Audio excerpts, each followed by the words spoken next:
नमस्कार, TV51च्या या बुलेटिनमध्ये आपलं स्वागत। आपल्या परिसरातील ताज्या बातम्या व चालू घडामोडींचे अपडेट्स आपल्या फोनवर मिळवण्यासाठी TV51च्या YouTube चॅनलला सबस्क्राइब करा। बातम्यांचे नोटिफिकेशन्स मिळवण्यासाठी बेल आयकॉनवर क्लिक करायला विसरू नका।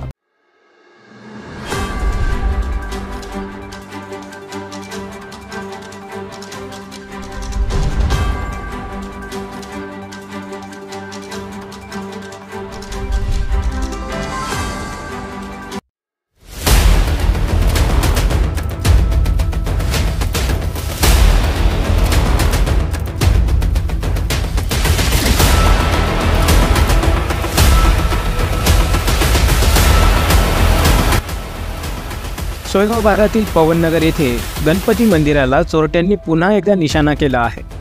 गेल्या आठवड्यात झालेल्या चोरीनंतर आज रात्री पुन्हा एकदा मंदिरातील 2 दानपेट्या फोडून त्यातील रक्कम चोरून नेल्याची संतापजनक घटना उघडकीस आली आहे। सकाळी मंदिरात देवदर्शनाला आलेल्या भाविकांनी ही घटना पाहून मंदिराचे पुजारी प्रवीण जोशी यांना कळवले। घटनास्थळी धावून आलेल्या पुजारी यांनी पाहिले असता दोन्ही दानपेट्या फोडलेल्या अवस्थेत होत्या। याशिवाय मंदिरात गुटखा खाऊन थुंकून मंदिराचे पावित्र्यही भ्रष्ट करण्याचा संतापजनक प्रकार या ठिकाणी उघडकीस आला आहे। याआधीही याच मंदिरातून चांदीच्या पादुका चोरून नेल्या होत्या आणि मंदिरातील त्रिशूळही तोडून टाकले होते। अशा प्रकारच्या घटनांच्या सातत्यामुळे परिसरातील नागरिकांमध्ये भीतीचे वातावरण निर्माण झाले आहे। या घटनेमुळे परिसरातील नागरिकांमध्ये प्रचंड रोष निर्माण झाला आहे। नागरिकांनी या प्रकारच्या घटनांवर पोलिसांनी कडक कारवाई करावी अशी मागणी केली आहे। नमस्कार, मी प्रवीण जोशी। आमचे श्रद्धास्थान गणपती मंदिर व महादेव मंदिर आहे। काल रात्री इथे चोरीची घटना झाली, तसंच गणपती मंदिराचा लॉक तोडून सुद्धा चोरीची घटना झाली। याच्या 8 दिवस आधी पण इथे महादेव मंदिरात चोरी झाली होती व गणपती मंदिरात वारंवार 2-3 वेळा चोरी झाली। चांदीच्या पादुका चोरून नेल्या, जानवं चोरून नेलं। तरी प्रशासनाला आमची विनंती आहे की याच्यावर योग्य तो आम्हाला न्याय मिळावा व पाठपुरावा व्हावा। अंदाजे किती रुपयाचा माल गेला? दानपेटी ही महादेव मंदिरातली आपण जवळपास 7 महिन्यापासून काढलेली नव्हती, त्याच्यामुळे तिथे जे असतील ते आणि तिथली पण 3-4 महिन्यापासून आपण दानपेटी काढलेली नव्हती। पैसा असायलाच पाहिजे। आमचं 5,000चं जवळपास त्रिशूळाचं नुकसान करून टाकलं त्यांनी। त्रिशूळ पूर्णतः डॅमेज केलेलं आहे।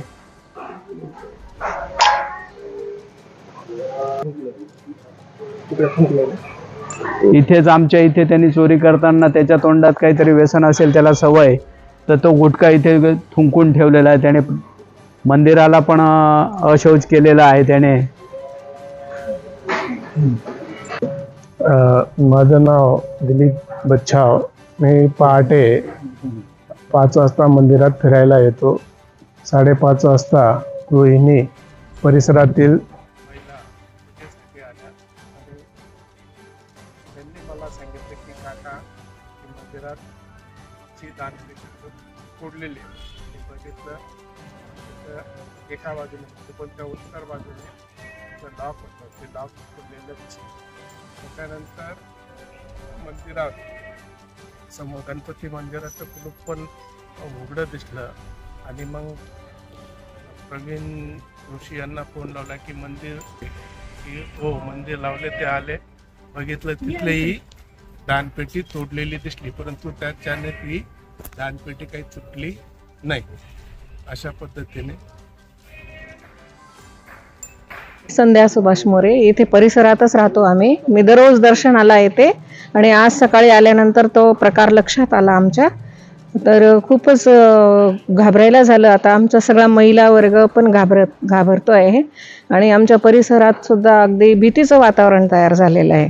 तरी प्रशासनाने लवकरात लवकर आमच्या एवढ्या परिसरात रात्री गस्त घालावी आणि आम्हाला प्रोटेक्शन मिळावं।